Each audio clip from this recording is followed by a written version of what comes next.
Hello, my friend, and welcome to the 244th episode of the Sales Podcast. I'm Wes Schaefer, the Sales Whisperer, your host. If you missed number 243, go back. Stephen Benson, he's the founder of Badger Mapping, Stanford MBA, had a great sales gig at Google, was on top of the world, but he found a need and he left it all behind to launch a bootstrap business called Badger Mapping. It has now become the number one sales and business app on the Apple iTunes store. And so I would say he made the right decision. Go back if you need some inspiration. If you are launching something new, if you're wondering about how to price what you offer, if you wonder about when to launch, does it need to be perfect? Does it need to be close to perfect? Is it okay to actually suck and still launch and take money from clients? And how much money should you take from clients? Stephen answers all of that and more in episode 243. In 245, we've got Jack Kosakowski coming up. I've gotten to know Jack over the last few years. He is in social marketing, but he's really more into social selling. And I love the fact that he has some metrics and some ROI, and he's serious and focused about generating sales, not just likes and shares and comments on social media. He's got his head screwed on straight, and he's got some great advice for you on that. Today we have Zach Smith. I've known Zach now for a couple of years, mostly online. I did a little sales training for him in the past, but he is the CEO and founder of Fund It Today. They are the number one fundraiser for Kickstarter. They've raised over 107. Where are my notes? We talk about it in the episode. $107 million in under 3 years. Absolutely killing it, helping entrepreneurs launch their ideas and get them funded. Therefore, the name Fund It Today. So you're in for a treat with Zach in this episode coming up.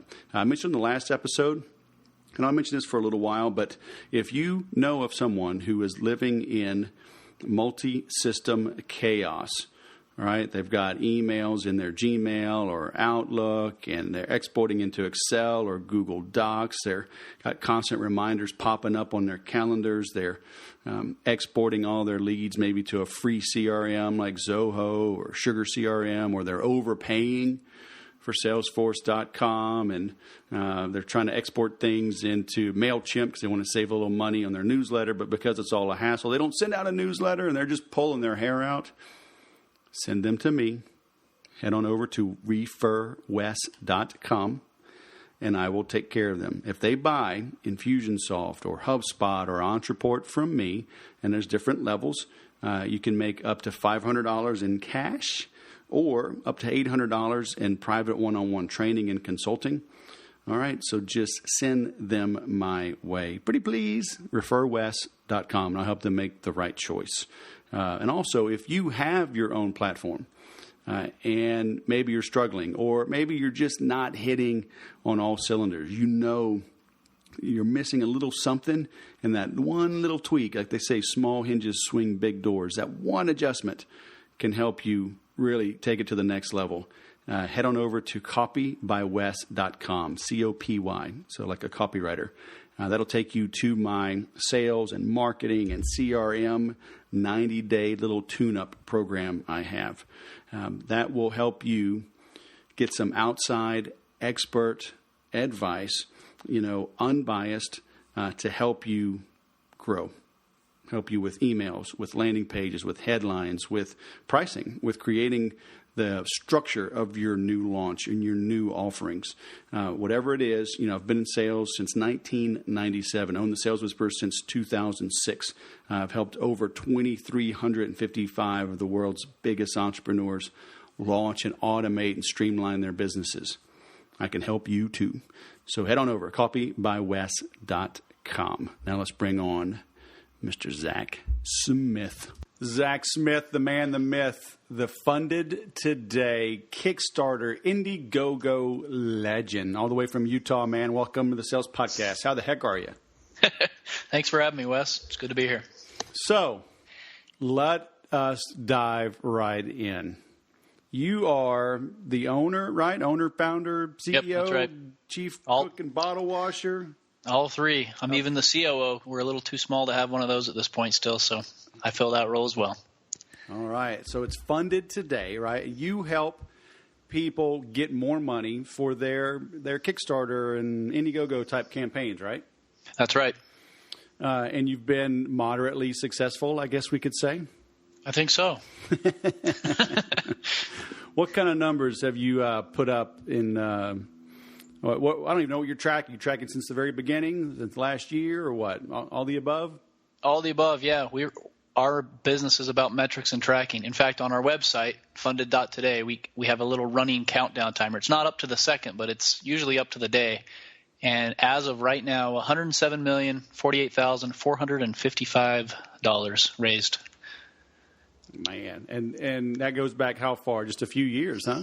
Yeah, we're less than 3 years. I think we're fast approaching 3, though. Yeah, very cool. So how did you launch that? Because that it's kind of a niche, right? Maybe not as much anymore, but certainly 3 years ago, I mean, yeah, people heard of it, but it was still kind of in its infancy, wasn't it? Yeah, absolutely. I think I didn't even know about it, truth be told. I was a consultant doing e-commerce marketing for website sales, actually doing a lot with Infusionsoft, CRM management, stuff like that, building out follow-up sequences, doing some email lead generation sorts of things. And one of my very first clients, actually also out of Utah, Brendan and Earl Brundage, they had invented something called the Rue Sport, and it was an attachable magnetic running wallet, and they'd made some modifications and some changes. And I kind of billed like an accountant or an attorney by the hour on retainer. And at this point in time, they were still kind of a startup, launching their 2.0, kind of all their money went back into the 1.0 to get things going. And they said, have you heard of this thing called crowdfunding or Kickstarter? And I had not. I didn't know anything about it. Just like a lot of people still today don't know what crowdfunding is, or they're like, oh, that's Shark Tank, right? I'm like, sometimes if I'm tired, I'm like, yeah, it's like Shark Tank.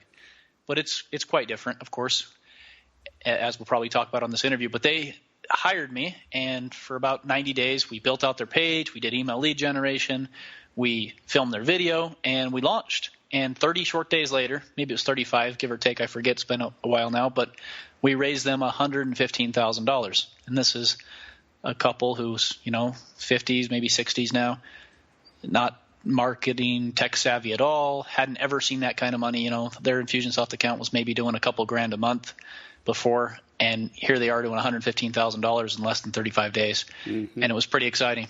And honestly, the floodgates kind of did start blowing up at that point. We didn't recognize it. I actually brought my business partner on, Thomas Albert, at that point in time, and about halfway through the campaign, and he helped finish out the Ruse Sport. We weren't even business partners. I went on my merry way, kept doing consulting for maybe a month or two longer, and Thomas kept doing political consulting, fundraising, things like that for some pretty high-profile candidates, Ben Carson, some senators down in the Deep South. But then we got a panel of ear, nose, and throat doctors out of Florida wanting us to do the same thing, except for in this case, they only had 5 days left on their project, roughly 100 hours. They'd set a goal for $300,000, and Kickstarter has something called all or nothing funding. At this point in time, they'd raised $200,000. They needed to get to $300,000. Actually, it was like $180,000. So they needed to raise $120,000 more. They only had 5 days left, and they were begging to hire Fund It Today because they saw that we kind of have what we're kind of known for is the spike at the end, that signature, wow, how did this happen kind of thing. And they hired us. We did some research. We did some due diligence. The story's a little crazier. Thomas took his dad's credit card, and I was a little less gutsy. And I said, hey, I'll give you a finder's fee. You run it. You see what happens.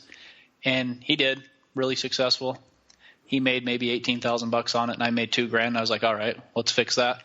And we started a business together, and those two stories really led to hundreds of more people hiring us. And now we've worked with, I think, over like 2,000 different people and raised a lot of money. So that was only the second time you had done one. So how did you know what to do? Because, I mean, that's a very steep learning curve for you, isn't it? Yeah, it was. I mean, we're even still learning today. We've, as of the last 7-8 months, we've introduced this cashback affiliate program that's brand new, that's raising $200,000 a month. So we're always adapting, always pivoting. It's kind of one of our core values about how we're always learning. But at that time, I had like a decade of experience in marketing, and Thomas probably roughly the same. It was just not in crowdfunding. And so the pivot was natural in the sense that here's someone who's invented something, who's got a good idea, let's validate it. And we just applied the principles of validation and leveraged crowdfunding, which has millions of people coming to the websites Kickstarter and Indiegogo, so you get a good pool of statistically significant normalized data for all you math nerds out there. Yep. And that's what we did. And so the numbers, even on that second campaign, our strategy is to run small tests. Doesn't take that long. I watched The Founder recently, and I'm not necessarily a fan of Ray Kroc after watching The Founder, but I did like the one saying what he said. He said, burger to bag in 30 seconds or less. Mm-hmm. And the burgers were good back then, too. Apparently, McDonald's had one of the best tasting hamburgers. Maybe not so much like today, but in our case, the product was really good, but we're really fast. We can test, we can validate, and get results really quickly, and that's what we did in that FreeWaves example from the people in Florida.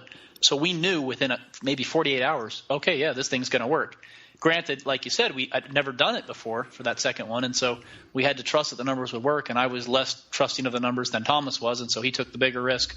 I took a little less risk. But after that, we're like, okay, this works. Time and time again, statistical significance holds up, and we can make projections based upon statistically significant data and scale from there. And the business model was born. So what was the risk? You've got a desperate customer calling you saying, please help us raise money. Why are you at risk at all? If we don't raise any money, our model is that we front all the ad spend. So we would have lost about $50,000 on that deal. Oh, wow. If they didn't get funded. That's a big risk. Yeah, it was a crazy big risk. And Thomas had that ambition a little bit more than I did. So y'all put up $50,000 to help them raise $120,000? In total, they raised $325,000. So we did even better than getting them to their goal. Right. So you get a piece of that whole 325 versus just the 120 you helped raise? That deal, we did a special thing because of their desperateness. Right. Normally, we get a piece of whenever we come on. Okay. Very nice. Desperate times come for desperate measures, and you can negotiate better when you have the upper hand. Hey, so absolutely. You always want to negotiate from a position This is of a strength. sales podcast, so I can talk a little bit more about our sales tactics and less about the customer service side of things, right? Yeah. Amen. Because that's what, there's always misinformation out there. So this crowdsourcing, crowdfunding, obviously it has really taken off. I mean, what did people do before then? Just have a good idea and let it sit in the garage and never take it to market? That's the $1 million question, the $1 billion question even. That's what I am so excited about. I call crowdfunding the new economy. Because right. Now you don't have to have the rich uncle, the rich dad, come from money, find the angel, find the venture capitalist. You can put your project on a crowdfunding platform like Kickstarter, Indiegogo. Those are the two big ones we use. And in 30 days or less, you can figure out if you have an idea that sings or something that probably needs to be thrown out with the trash. Right. And pivot and quickly invent something else and try again. We've had lots of people come to us and maybe fail a couple times, and then their third one's a winner. And that's what I love so much about it. It doesn't cost very much money. You get the validation side of things. Like before, when the mom or dad or the rich uncle gives you money, it might not even be a good idea, but they just gave you money. Right. Now you're raising money for something people want because you've got the proof in the pudding with the successful crowdfunding raise. Yeah. But, I mean, it costs something, right, to start a Kickstarter campaign? Yeah, I mean, absolutely. And I think Kickstarter, probably to their credit, to the chagrin of many creators, has gotten a little bit stricter in terms of you can't just throw something on there with the craziest idea ever that may or may not come to fruition. They want to see a little bit more of the prototype. They want to see a little bit more about what you've done to get it to this stage. Just so backers are people who put in money in exchange for the product should they ever deliver. It's kind of like a pre-order, except for you're not guaranteed because they may not deliver what they said they're going to deliver. Or it might be less, might be better. It just depends. So you're an investor, I guess, in that sense. But Kickstarter kind of says they're not a store, probably to protect themselves a bit. I don't know exactly, but the idea is you're backing a project creator, hoping that what they say they're going to bring to life gets brought to life. So long story short, Kickstarter is requiring people to be a little bit more due diligent in the sense that here's what I've done, here's what's happening, here's a prototype. Look, I've already got it all the way. I just need X number of dollars so that I can mass manufacture this and ship it out and start a business. Okay, so there is still a risk that the money someone puts up could be lost? Yeah, I think so. I mean, is it a small risk? I mean, it seems small. I've only backed a few things, and they all came through. Yeah, I think it seems pretty small. For the most part, Fund to Today's track record is pretty good. I don't think we have a lot of projects that still haven't delivered yet, but this because they just barely got done or something. I think we're pretty good in the sense that almost everything we've ever ran has ultimately shipped a product. In fact, most of the stuff I wear, like if I go and speak or if I do something, is products that we have brought to life. Wilcox boots, Silver Air socks, Silver Air shirt, McMacular jeans, all and sundry shoes, It's pretty cool, the stuff we have. Different types of I'm just glad we can't see you wear those panties that you brought. But, hey, kudos to you for supporting your clients, okay? That's dedicated. That's customer service. Man. There you go. You didn't have to show me those, but, I mean, hey, that's dedication, man. Mel Gibson's got nothing on you, all right? I'm trying. I really do like a lot of the stuff I have, though. It's cool, and I get a lot of people talk about them all the time. Like, oh, that's really nice. Where do you see it? I'm like, well, you actually can't get it yet. It's being crowdfunded. So yeah, that's cool. Yep. So do you? Now, you mentioned your specialty is coming in at the end. Do you like to start with somebody though at the beginning, or do you like it to kind of cook for a little while and then come in? So those are home runs for sure. We have like a little formula, and we call those kind of shooting stars. So FreeWaves was a shooting star. They'd raised $180,000. That's nothing to be ashamed of. Right. We have like a chart that shows. It's pretty cool. I'll maybe let you link out to it, but it shows like the odds of raising X amount of money on Indiegogo or Kickstarter, and it kind of breaks it down across all the projects ever raised. It was updated as of February 2nd, so the data is really recent too. But that's $180,000 is a lot of money raised. So they're a shooting star. What we did is we turned a shooting star into a supernova. It's like the 4-quadrant thing. Shooting star, it's fleeting, it flies by, or maybe it's like a meteor shower where they have a bunch of different times, but there's no consistency. What we did is we turned that shooting star into a supernova. So we love those for sure. But that's how Funded Today was born. Funded Today was born by kind of looking at shooting stars, something that did really well, died off, and then looking for that grand finale, strong finish at the end, and we built our reputation on that. But now we're a full-service marketing agency. We build and design the videos, just like I did when I very first started with the Rue Sport. We do that full-time now. We did Shopbox 2.0, which is a recent one, raised them $181,000, and this was a project that had raised like $7,000 and canceled and failed funding. All we did is redo the video, redo the page design, restructure the rewards, and relaunch, and raised $181 in like a 3-week turnaround. Nice. So that was a pretty cool story. But we do everything now. We can come on at the beginning, we can come on in the middle, we can come on if you're struggling, and we have we call them marketing success criteria, but it's a list of kind of proprietary data that we look at, and based upon if you check off enough of those marketing success criteria or not, you get hired on for the different aspects of our services. So what are we launching, man? Come on, the world needs real, honest sales training. So what is it? I think in terms of like you launching something or creating something, or yep, yeah, I'll tell you some ideas. So we're running the towel right now. Let me see if what is it at as of right now? Towel? Yeah, have you seen the onsen towel? It's pretty cool. No. Okay, it's raised. Yeah. Oh man. Jeez, I need to pay attention more to a project we're running. $525,000. What? That's even surprising me. Here's the link to it. I'll just pop it to you so you can talk about it. But this is cool. This guy's actually from Utah. His name's Shane Monson. It's a towel. I love his towel, and he might get mad at me for saying this, but I think we could create another towel that is very similar to how this towel's shaped, but let's add in a little bit of silver. We've had a lot of success with like products that are infused with silver to kind of prevent bacteria, smell, odors, mustiness. His towel doesn't have a lot of that. His towel dries really quickly and it prevents mustiness, which is cool. And it's absolutely killing it. As of right now, just today alone, we have raised him $20,874. Yesterday, $29,674. The day before that, $30,464. We're killing it. I mean, this is definitely like a really, really good project. This is the type of project that gets people really excited about Funded Today. They're like, I'm sure there's going to be a lot of people that come to me and say, hey, I want the onsen towel result over the next month or so. And I think that's what keeps getting Funded Today more and more businesses. You have one huge success story like this a month, and we have like 10 usually or more. It just keeps leading to more and more business. But my idea is a towel. And then here's another one. Fidget Cube. I did $1.5 million or something. I don't know if you saw that one, but it's a device that you fidget with, and it's got like 5 or 6 different things you can do. It's like shaped like a dice. And so on each side of the dice, there's like a joystick, a button you can click.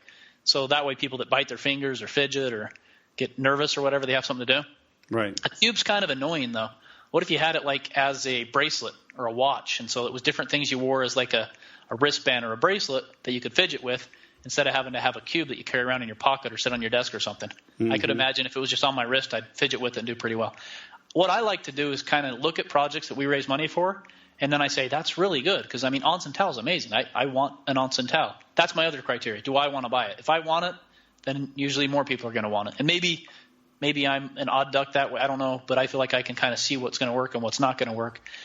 And usually most people can too. It's like, oh, yeah, that's really cool. And other times you kind of shake your head. You're like, I know this guy's baby, but I don't really think it's going to work. But sometimes we're wrong. We raised money for this thing called Spine Gym.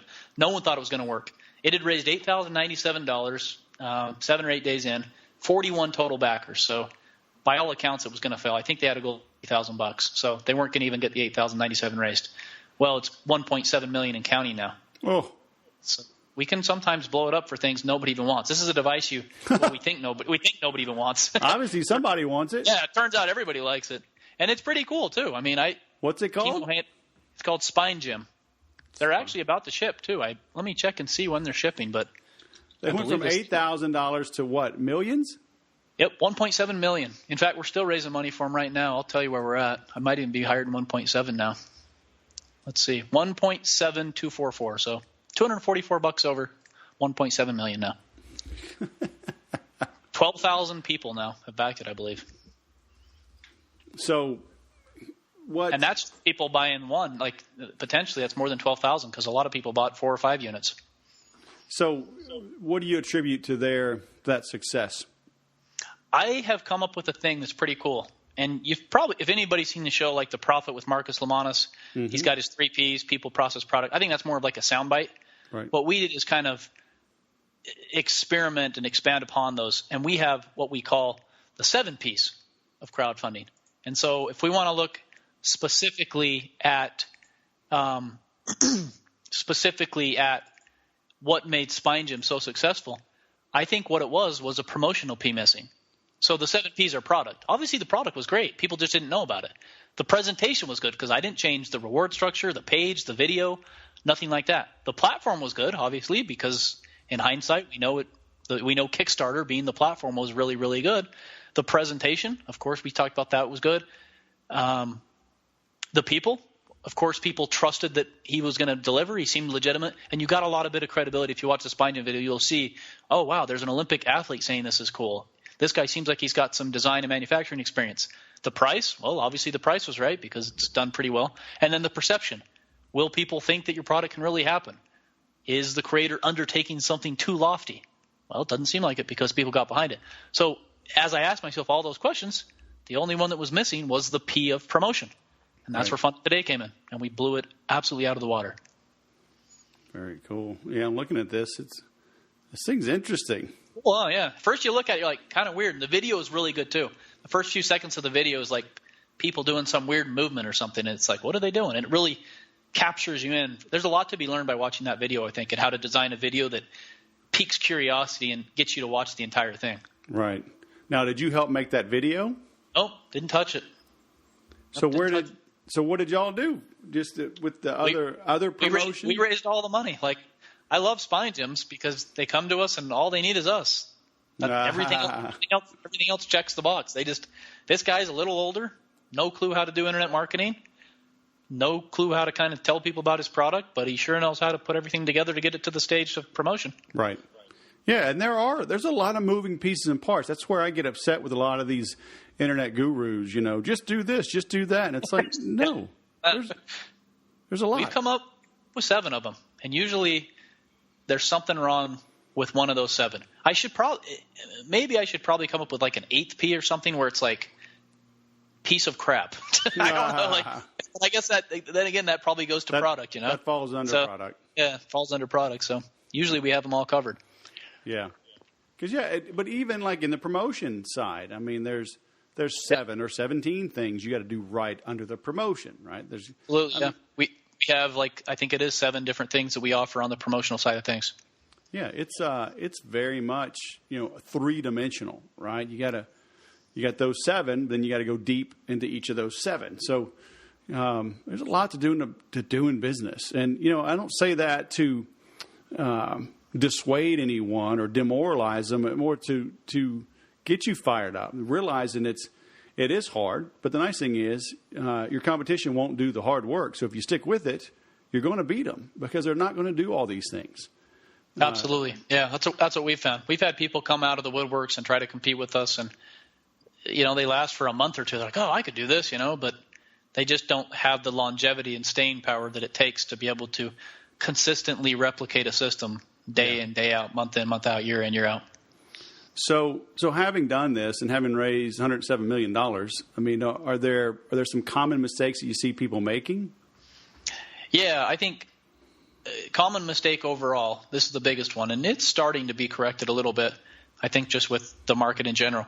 People think they can just put a product on there and raise money. So, maybe they don't even go about any of the P's good. Maybe they film a video really crappy and they throw it on there and people can tell the quality's not there, and so your presentation side's bad. Maybe they haven't done their market research enough. Maybe let's just talk about apps. Apps are kind of all the rage. At least they were. I think they're still kind of, I don't know. I don't follow along with apps as much as I probably should, but people probably think, oh, I got an app idea. Let's go crowdfund it.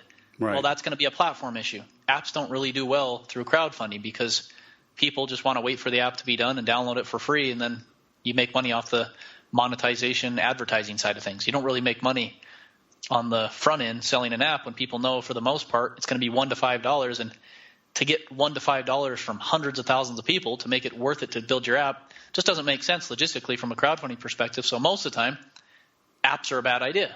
Right. And so I think those are some of the two biggest misconceptions. People go to the market thinking they're going to make a ton of money, and then they don't do their market research in terms of what's out there, what's been successful. And that's why I go to like the Onsen towel example or the fidget cube.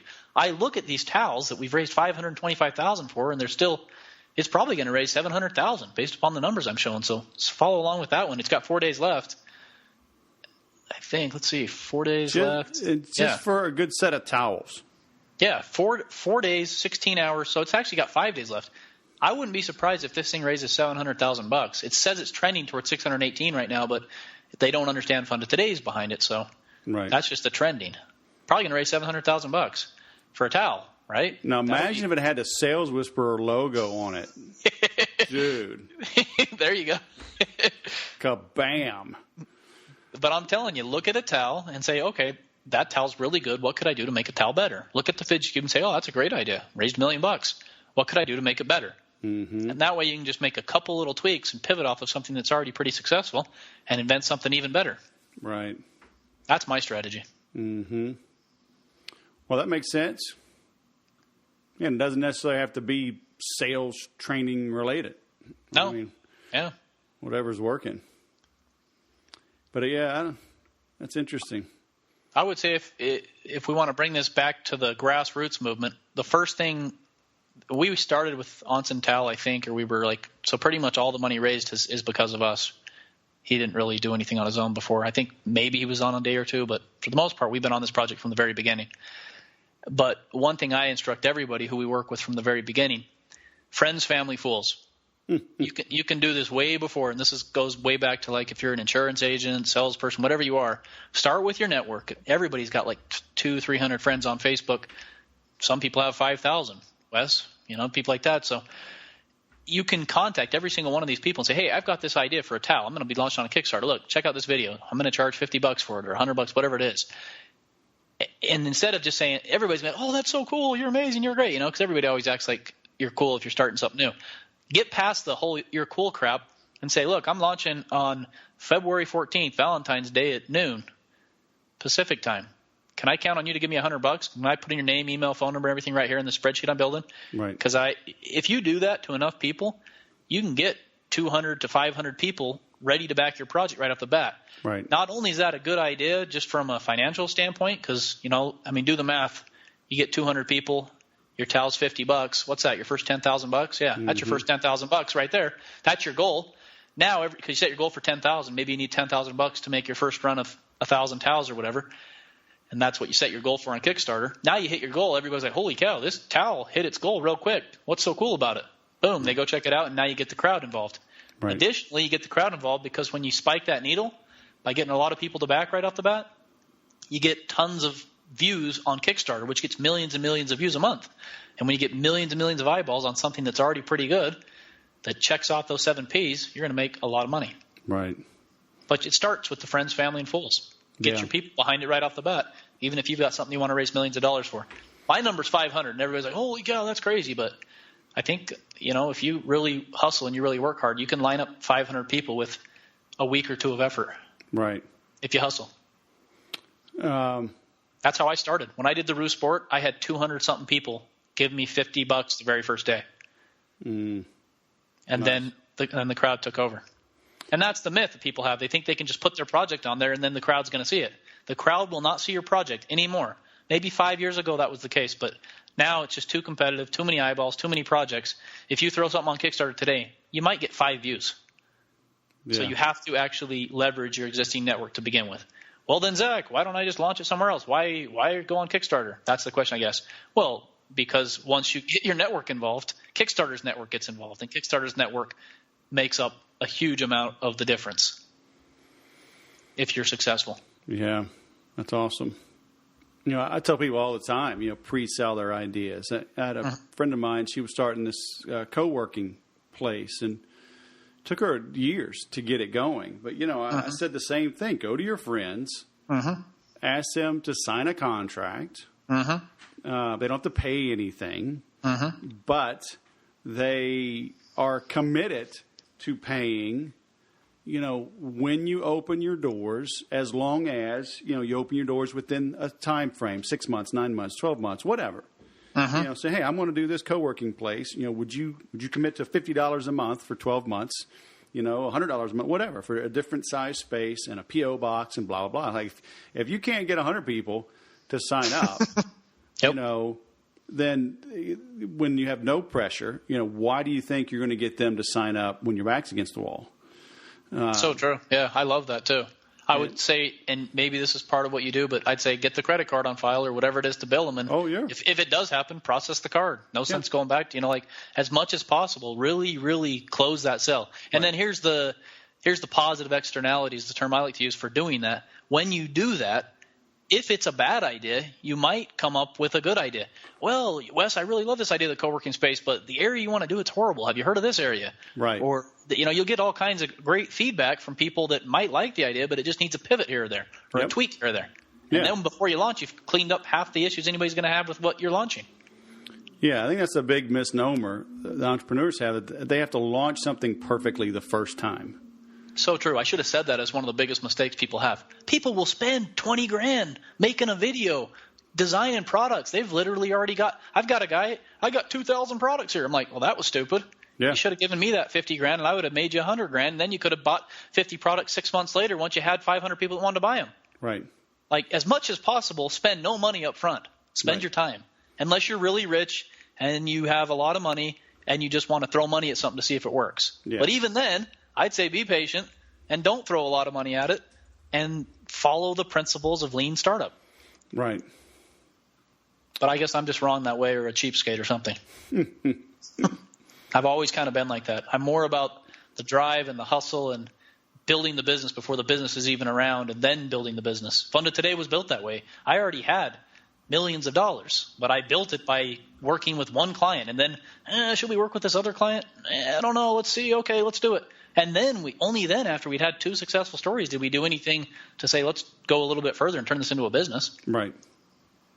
Yeah. I could have spent a ton of money, hired a bunch of marketers, built an entire agency or firm, but we didn't do it that way. I built out every process myself, along with Thomas, my business partner. And once we had all the processes the way we wanted to do it, we had job descriptions for all of those positions. And then we were able to make it so that we don't do much in the business anymore. Right. And then are things still accelerating for y'all? Is the Kickstarter crowdsourcing world still accelerating?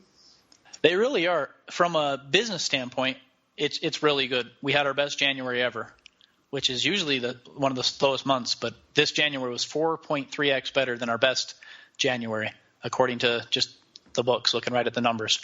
In terms of crowdfunding in general, there is a bit of a plateau. It's not dying. It's just and I have the exact numbers. I'd have to pull them up, but let's just call it 50,000. Okay. So in 2015, there was 50,000 projects launched. In 2016, there was 50,000. So there's no growth, but it's not dying off. Right.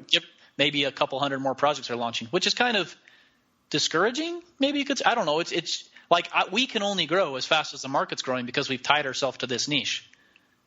Well, So you can kick out competitors. Exactly. Yeah. That's what we've been looking at. We've bought up a couple competitors recently, and since we're fairly young, just because the industry has plateaued there, our business hasn't yet plateaued. But I would predict that within a year or two, unless, there's 100,000 projects launching, which could happen, but what I find is no one heard about crowdfunding. If I go to like the bank and I talk to someone, it's like, yeah, that's that thing on Shark Tank, right? It's like, well, no, not really. That's more rich guys giving money to something that they don't know is going to work or not. Right. So there's a difference, and I think that's as close as I ever get. Or people are like, no, I haven't ever heard of it. Or they'll say, yeah, that's crowdsourcing, right? It's like, no, crowdsourcing and crowdfunding are different. So there's definitely some educational elements needed at this point in time. It's not to the point, even though I live and breathe it, someone says Google it. There isn't anybody on the planet that doesn't say Google it that knows that means to go look for something and search for it. Mm-hmm. Same with Amazon. Oh, yeah, go buy it on Amazon or go to Prime. They've got it. Free shipping. Right. That crowdfunding isn't anywhere near that kind of thing. And Amazon, to its credit, is kind of growing at 10 to 12% a year in terms of numbers that I look at. Whereas I would say Indiegogo and Kickstarter have hit a plateau. Now, will that plateau remain? I don't know. I don't see it dying off by any means, but I feel like it's kind of reached a market that is now here to stay, and now that's kind of what we're dealing with. Right. But I might be wrong. Yeah. That's just numbers, what I'm referring to. Right. Well, but then, they still got to go make the product, launch it, and then run a company, because, there's no guarantee they turn into a successful company, right? So they get a successful launch, and maybe they fulfill on that initial, and, you hope they grow from there. But, launching something as an entrepreneur and then running it and growing it are, two totally different things. Absolutely. And it's an option for us to pivot, just like we pivoted by adding in creative and design work to all the projects that we work with. Right. Now there's an option to go and do e-commerce website sales, to do Amazon fulfillment. So we feel like there's a lot of avenues for us to grow if we want to continue to grow. Right. There's also a certain thing about me that kind of likes where we're at. Maybe I'm satisfied with where we're at, and I'm like, if we can just maintain this and protect ourselves from competitors and continue to grow and build out a good, solid product, leveraging just the social proof alone, we should be able to keep at this for years and years to come. Sure. And that's, sometimes it's not all about trying to get to $1 billion company. Maybe $100 million company's good enough, I don't know. Yeah, well, as long as you're profitable, right? Yeah, I think so. You got to have goals, but that's a question maybe to talk about. How do you know if your company's growing, on the decline, if you're good? Because you look at I always worry that, what if we become a Blockbuster or something? It feels like they didn't even see it coming and they had so much time to fix it. How do you know if you're going down that road or not? Because right now things are better than they've ever been funded today. Right. And honestly, it looks like they will continue that way. Right. For the foreseeable future. It doesn't just go from millions of dollars a month to nothing overnight, I don't think. Right. Yeah, it's not overnight. But you certainly got to look at it. You certainly, you're on top of numbers, right? Mm-hmm. And so metrics and tracking. If you can measure it, you can improve it. Mm-hmm. So obviously things start trending down. You just can't be afraid to pull the plug or make big changes to respond. Mm-hmm. And I think maybe that's what Blockbuster failed at. They didn't want to transition digital because they knew that stores, brick and mortar, were still so good. Yeah. Well, plus you get a big public company with a board of directors, and I've been inside some big companies, met with some big people, and have been more times than not, I'm astounded that they're even in business. I'm like, this fool.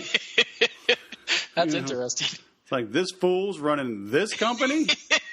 Good grief. It's crazy, the whole too big to fail mantra or something. I don't know. I've wondered it too. I wonder how somebody gets inserted into the role of CEO or COO, and sometimes I wonder, I'm like, I wonder if I went into one of those companies, if I'd be able to do a good job or not, Well, it you can't be afraid to rock the boat. Right? And we see it like with Trump. That's true. Like it or not, he's doing things differently, and so I hope he's right. Yeah. Hope he doesn't send us into World War III. But I had no doubt that the path we were on was the wrong path. And, you get these fools in government. I mean, it's amazing. They're like, if normally, I got a sneeze coming on. Hold on. Thank goodness for the mute button. I've used that a time or two myself. So, in government, they say, we cut spending. But what they call a cut in spending is if they normally raise spending 5% in a year, then if they only raise it 4%, they say that they cut spending 1%. Yeah. That nomenclature is just ridiculous. Yeah. So that type of madness, you have to rip the Band-Aid off of that one, right? There's no easing into it. I agree. I saw something interesting. I was watching Last Week Tonight with John Oliver, which is a pretty liberal leaning kind of thing. And if you ever want to listen to a really good podcast, listen to Malcolm Gladwell, Revisionist History. He only does 10 or 12 episodes a year, but one of them he talks about how you can listen to the same political commentator that, like a Jon Stewart or something, and the Republicans will love it and the Democrats will hate it. Right. Or they'll both love it, sorry. And it's why do they both love this guy when he's obviously X, Right. And I feel like maybe I'm that same way with John Oliver. I listen to him, not necessarily because I agree with everything he says, though some I do, but I'm also smiling. And last night he's talking about, and I'll bring this back to business, I promise. But last night he's talking about Trump inserted this person for education, and she's never even been a teacher or in the school board, and he inserted this guy here, and this guy wants to destroy the EPA. And to me, I was like, not that I necessarily agree or disagree with Trump or anything like that, but I was like, actually, that sounds like it makes a lot of sense. All those things were so crappy, so why do we want someone from that system coming in to try to fix it? Exactly. Maybe someone who's never been in education would be the best person to put in there. Right. That was my thought. But well, and people always tell me, they'll ask me, I'm in the purple dress manufacturing industry for left-handed albinos that also run triathlons. Do you have any experience in that? Right? And I'm like, I've heard that. I'm like, no, and that's why you want me. Yep. You want that outside opinion. Just like, Henry Ford's a household name because he brought an existing process, right, the disassembly line of a meatpacking plant, and he turned it around and made it an assembly line for cars. The Gutenberg press, for something like 1,400 years, people had used presses for grapes, right, for winemaking. And they had similar presses for metal stamping. So he was like, why can't I get the metal stamps and put them on a wine press and run some paper through this with ink on the thing and have a printing press, right? So he combined two things totally unrelated to make a third. So yeah, you want somebody, but first you got to admit that the system's broken. And in politics, one side says, it's not broken, just give them more money. The other side says it's totally broken, give them no money. Because they were picking on, what's his name, Perry from Texas. Oh, yep. It's like, why would you put him in charge of interior or energy or whatever? He wanted to get rid of it. Yeah, that's who you want. Yeah. If you want to get rid of it, put a guy in charge that wants to get rid of it. Yeah, that was my thought, too. It's like, if this guy hated it so bad, he's going to go in there and fix it enough so that it's the way it should be, potentially. Yeah. Or at least look at things so differently that people hadn't even considered it. Yeah. Horry Ford has a famous quote. He said, if I had asked people what they wanted, they would have said faster horses. Right. So people didn't, Yeah, they wanted less horse crap. If your stuff is squared away, you have no problem bringing in naysayers, right? I mean, I'm Catholic, man. I open the door to everybody. The Mormons come knocking, Jehovah's Witnesses come knocking. I'm like, come on in. Let's talk. Total side note, what do you think of the Young Pope show? Have you seen that one? No, I haven't seen that one. Okay, I've just barely started watching it. It's interesting. The new Pope show? It's called The Young Pope. It's on HBO. Yeah. Oh, I don't have HBO. Oh, okay. It's an interesting show. If it comes to Netflix, I'll watch it. Okay. But yeah, I'm comfortable in my faith, right? And I know that if they ask questions that I don't know off the top of my head, then I know what to go research. Right? And so I think it's good to have that sense of vulnerability and transparency. Yeah. I wish everybody did. I wish everybody didn't have – and that's probably one of my grievances with Trump. I wish he'd just say, hey, I was freaking wrong there, but let me go figure it out. I would like somebody. I feel like sometimes he's like tries to say he's always right when maybe he was wrong or something. And if we'd all just admit when we're wrong, yeah, well, I wouldn't be so mad. No politician admits when they're wrong. No, it's just crazy. No. It's crazy, I guess. But again, maybe that's the whole thinking outside the box thing. And if we had a politician admit they were wrong once in a while, maybe there would be a little bit more, joining of the aisles. Yep. I don't know. It'll be a while. I don't think it's ever going to happen. All right, man. So what do you have up your sleeve? Where should we send people? Are you doing any type of coaching or anything like that? Or are you just full-time running Fund It Today? Full-time running Fund It Today. We do have a consulting package that is in the works. Okay. Basically, everything we've ever done with Fund It Today, we're going to kind of put it into like a membership-style model. I believe the cost is going to be $5,000, one-time fee. It'll get you through probably 30 or 40 different videos. We're kind of calling it like a semester of college. It's like, do you want to learn how to do everything there? And it even transcends crowdfunding, really. Like I said at the beginning of this podcast, we're kind of calling crowdfunding the new economy. Right. And whether that continues to exist on Kickstarter, Indiegogo, or it goes somewhere else, the principles of it are now in place such that you can do it anywhere. And I think what we've distilled down systematically, programmatically, step by step, could be really valuable for any entrepreneur. Right. We're going to need to sell it, right? Which we'll probably talk with you on to pitch it right. But I think a lot of the social proof is already there for people to think this course would be well worth their money. But again, I don't know when it's going to be launching. We've built a lot of the videos, a lot of the different things. But in terms of a launch date, we've kind of... Hey, I have an idea. Yeah. You should call your friends, family, and fools and see who would invest in that. I bash my head in every day on my desk, like, are you guys, why the frick are we not trying to sell this before we build it? There you go. I say it, and they're like, well, we've already done it. I'm like, we built Fund It Today without even knowing what we were building. And now look what it has become.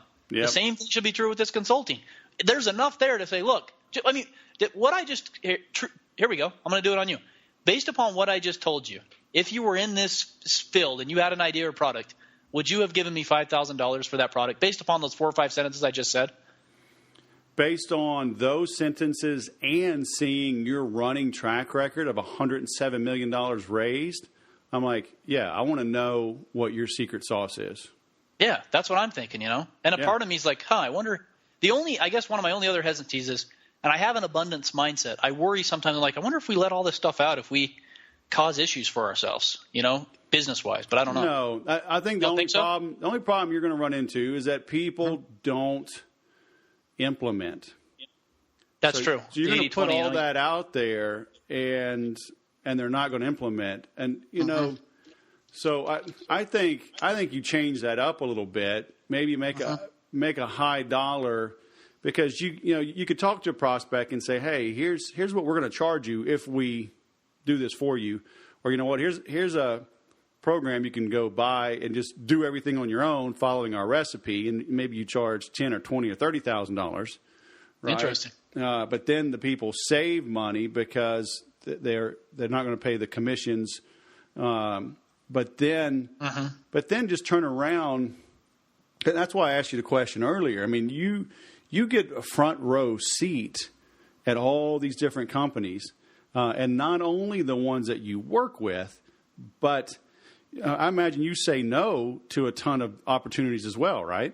Oh, yeah. We have 900 inbound leads. It ranges 800 to 1,000 a month, depending on the month, of just inbound leads. And those aren't just leads like, hey, these are leads that actually have a Kickstarter or Indiegogo page and want to hire us.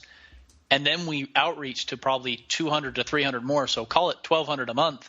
We only work with 100 a month. So there's 1,100 people a month we don't even work with. Yeah, so you have tremendous insight into what's working, what isn't, what's trending. That can become a type of coaching or membership platform that you have of just a broader mastermind / high-level group, just helping people stay on course, for a year or something like that. I like that. And it's just based on, 3 years, talking to, even if you only talk to, 300 a month, That's still $3,600 a year. That's, 1,000 or 10,000 in 3 years, 107 million.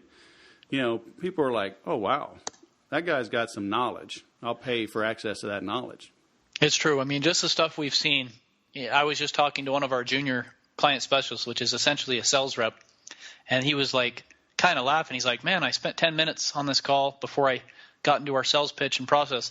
And I showed him like 10 things. They were so simple. And he was like, oh, my gosh, this is absolutely brilliant. I'm like, well, don't take for granted the things that you think are simple, because honestly, sometimes the simplest things are the best things. In fact, it's probably almost always that way.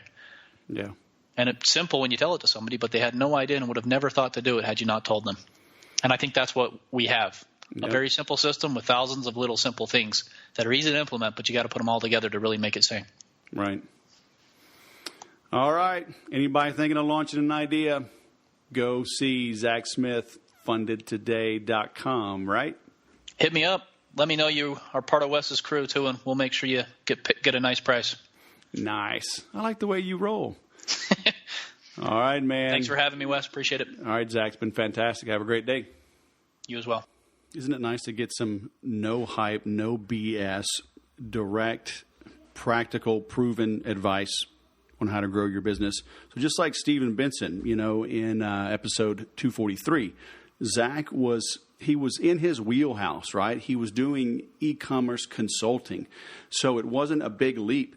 And he helped a couple of clients do these launches, and he realized he had a knack for it. He realized he was early in the game. He realized he could make a business out of this, and they jumped into it. I love the fact that he brought in others to help him really polish this and make sure he put out a great product. But like he said, they're always learning. Got the new cashback affiliate program. They have a lot of experience in marketing, so this wasn't a big stretch, right? It's a slight adjustment to leverage a new way to market. Like you said, this is the new economy, and you can test your ideas a lot quicker, but without betting the farm. And there's ways to do that with Google and PPC and Facebook ads, and that's a topic for another podcast. But Zach likes to come in towards the end. He knows who his ideal avatar is, right? His buying persona. He stays in his wheelhouse, but he is expanding. Right now, he's offering a full-service marketing company because he's seeing people a lot of times don't have all the assets that they need, and that can slow them down and prevent them from having a good launch. But it also helps him expand his business, right? You don't want to be too narrow. It's the dichotomy of business and of life. There's always trade-offs. By all means, I want you to go deep into your niche and become an expert. But you need to always be looking for opportunities. And you have to be careful not to diversify too much. But when an opportunity presents itself to branch out and expand, then take it. And that's what Zach's been able to do right now. But the old idea of throw enough stuff against the wall and something will stick, that's going away. With digital marketing and digital advertising today, you know exactly what works and what doesn't almost immediately. Certainly within a week or two, sometimes really within days, you know if something's working. But hey, if that's not your ball of wax, right? As an entrepreneur, I get it. Sometimes you just want to blow and go. You got so many things happening, slowing down to look at all these reports and these tools and these different ad sets and campaigns and copy and creatives. It can be a little bit disconcerting, a little bit uncomfortable, make you feel like you're out of your element. I know. I've been there, done that. I've gotten a lot better at it. I still hire people to help me, but I double check what they do. They execute my vision. But if you need help getting stuff done like that, if you need help launching your business, streamlining that idea, right? Testing new ways to grow, then one simple way, very affordable, that I offer is called Copy by Wes, copybywes.com. It's a 90-day program to get you the help that you need to tighten things up, to, knock the cobwebs out, knock some screws loose, knock the loose screws out, tighten them up, whatever you might need. Check that out, copybywes.com. And like I said at the beginning as well, if you know somebody struggling, they need some systems, they need the right tools, they need to stop duct taping and chicken wiring everything together into some cobbled up make-believe business, send them over to referwest.com, or you can go to referwest.com and tell me who they are, and I'll follow up with them, help them make the right decision. And you can make up to $500 in cash, up to $800 in private consulting if you prefer that. So check that out. That's how I know you know, like, and trust me. Another way you can let me know that you know, like, and trust me, leave a comment on the episode, head on over to iTunes, leave a 5-star review, and share this. Share this and subscribe. When you subscribe, the downloads increase. It bumps the show up, gets more visibility, more people see the show, they download it, they contact me, I get business out of it. The more business I get, the more free stuff like this I can produce. All right? Hey, thanks for listening. Thanks for commenting. Thanks for sharing. And remember to sell different.